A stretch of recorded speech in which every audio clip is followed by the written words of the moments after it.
आप सभी शिक्षक साथियों का इलाहाबाद लीगल टीम का नमस्कार।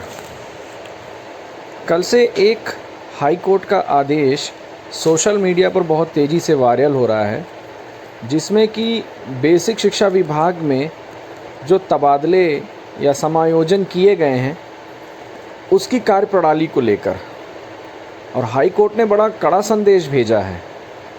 लेकिन ये आखिर मामला क्या है, ये कहाँ से इसकी शुरुआत हुई, आइए इसको समझते हैं। दरअसल जून 2025 में बेसिक शिक्षा विभाग द्वारा एक तबादला नीति जारी की गई, या इसको कहें समायोजन नीति जारी की गई, और इस समायोजन में शिक्षकों का जिले के अंदर ट्रांसफ़र किया गया। इस ट्रांसफ़र में कई ऐसे विद्यालय के शिक्षकों का भी ट्रांसफ़र कर दिया गया जिसके उपरांत वो विद्यालय एकल हो गया। एकल क्या है? आरटीई एक्ट 2009 के अनुसार यदि कोई विद्यालय में 60 से कम छात्र संख्या हो तो कम से कम वहाँ 2 शिक्षकों का होना अनिवार्य है। इसमें शिक्षा मित्रों को काउंट नहीं किया जाता है। ऐसी परिस्थिति में जब विद्यालय एकल हो गए तो स्वाभाविक सी बात है, विद्यालय संचालन में समस्याएं आने लगी, क्योंकि एक शिक्षक पूरे स्कूल को चला नहीं सकता है।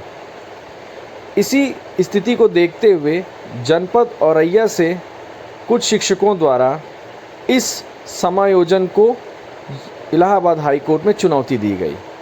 इलाहाबाद हाई कोर्ट में उनके द्वारा यह तर्क दिया गया कि विभाग ने विद्यालयों को एकल कर दिया है, जिसकी वजह से विद्यालय के संचालन में समस्या हो रही है।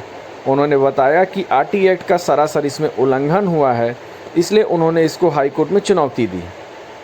हाई कोर्ट ने चुनौती को देखा, याचिका को देखा, और उसको तुरंत जिला बेसिक शिक्षा अधिकारी को इंस्ट्रक्शन कॉल करते हुए इसको गलत समझा।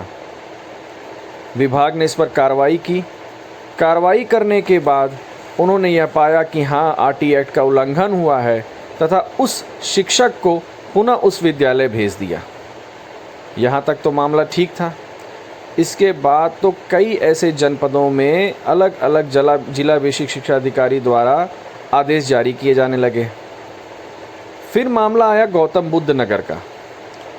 ऐसे कई शिक्षक थे जो इस समायोजन से नए विद्यालय चले गए, और वो अब उस विद्यालय पुनः दूसरे पहले के विद्यालय में दोबारा नहीं जाना चाहते थे।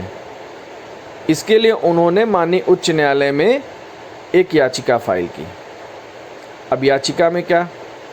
उनका कहना था कि इसमें हमारी कोई गलती नहीं है, विभाग ने हमें भेजा, स्वेच्छा से हमने आवेदन किया, शासन ने पूरे उसको देखा, और जनपद स्तर पर खंड शिक्षा अधिकारी ने हमको हमारी आवेदन के तहत हमको रिलीव कर दिया, और अब कह रहे हैं कि आप पुनः विद्यालय वापस जाइए। और इसी को उन्होंने कोर्ट में चुनौती दी। अब कोर्ट ने क्या कहा? कोर्ट ने माना कि इसमें इन शिक्षकों की कोई गलती नहीं है। शिक्षकों ने स्वेच्छा से आवेदन किया, विभाग ने उनके आवेदन की स्क्रूटनी की, और स्क्रूटनी करके उनको समायोजित कर दिया। लेकिन आरटीई एक्ट का उल्लंघन तो हुआ है। इस पर कोर्ट ने कहा कि भाई, आरटीई एक्ट का उल्लंघन हुआ है, इसलिए आपको वापस तो जाना पड़ेगा, और अगर आप वापस नहीं जाते हो तो आपका वेतन रोक दिया जाएगा, और यदि आप विद्यालय नहीं ज्वाइन करोगे तो आपको बकाया दिया जा सकता है, वो भी याचिका के फाइनल हियरिंग या डिस्पोजल पे डिसाइड करते समय देखा जाएगा। यानी कि अगर आप विद्यालय नहीं ज्वाइन करते हैं तो आपको वेतन नहीं मिलेगा। साथ ही साथ कोर्ट ने ये भी कहा है कि कहीं ना कहीं इसमें विभाग द्वारा गलती की गई है।